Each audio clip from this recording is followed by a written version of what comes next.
নমস্কার বন্ধুরা, আমি আজকে নীলিমা কুকিং শো থেকে বানাতে চলেছি কেএফসি চিকেনটা কি করে বানাচ্ছি ঘরের পদ্ধতিতে। আপনারা সাথে থেকে দেখতে থাকুন। আমি এখন রেডি করছি সব মশলা টশলা দিয়ে কিভাবে বানাবো আপনারা দেখুন। এটা আমি 1 চামচ আগে ভিনিগার দিয়ে দিচ্ছি। দিয়ে দিলে তাহলে কোনো বাজে গন্ধটা থাকবে না, সুন্দর হবে, টেস্টটা ভালো লাগবে খেতে।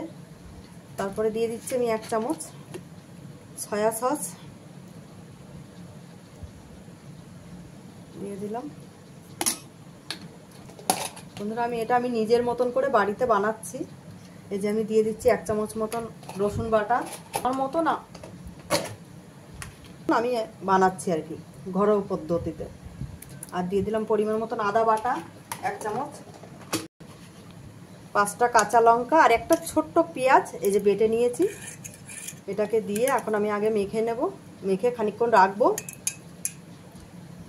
কারণ এটাকে একটু মেখে সময় দিতে হবে। এটাকে মতো নুনটা যাতে স্বাদ মতন হয়, একদম ঠিক মতন হয়, তাহলে টেস্টটা ভালো আসবে। আর দিয়ে দিচ্ছি আমি 1 চামচ কর্নফ্লাওয়ার, আর আমি এই যে 1/2 চামচ মতন গোলমরিচ দিয়ে দিচ্ছি। এটাকে আমি মেখে এখন খানিকক্ষণ রাখবো, ঘন্টাখানেক, তারপর আমি এটাকে ফের রেডি করে ভাজার জন্য করব। খেয়ে নিয়েছি, এবার ঢাকা দিয়ে আমি রেখে দেবো ঘন্টাখানেক, তারপরে আমি এটাকে আবার কি দিয়ে ভাজছি আপনার সাথে থেকে দেখতে থাকুন। বন্ধুরা এই যে 2টো ডিম আমি ভেঙে আগে রেডি করছি, সঙ্গে 2টো ডিম লাগবে, তার জন্য এই ডিমটাকে ফেটিয়ে রেডি করছি। অল্প করে পরিমাণ মতন একটু নুন দিয়ে দিলাম ডিমটাকে ফেটিয়ে, কারণ এই বড় জায়গা না হলে অসুবিধা মাখাতে, ওই জন্য বড় জায়গার মধ্যে এটাকে করছি, ফেটিয়ে রেডি করছি। বন্ধু আমি কড়াইতে তেল দিয়ে দিয়েছি, গ্যাসটা ধরিয়ে দিলাম, তেলটা গরম হোক। ফেটিয়ে রাখা ডিমটার ভেতরে এই যে আমি লাগিয়ে নিচ্ছি, লাগিয়ে এবার আমি কর্নফ্লাওয়ার গুঁড়ো এই যে আমি লাগিয়ে এবার ভাজতে বসাচ্ছি।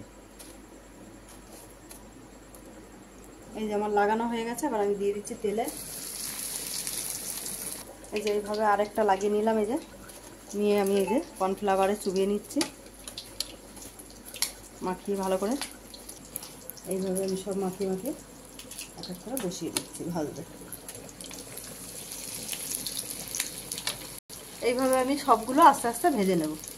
দেখুন বন্ধুরা আমার ভাজা হয়ে গেছে, এক এক করে এইভাবে তুলে ফেলছি, এবার আবার বসাবো, সব আস্তে আস্তে ভেজে নিচ্ছি।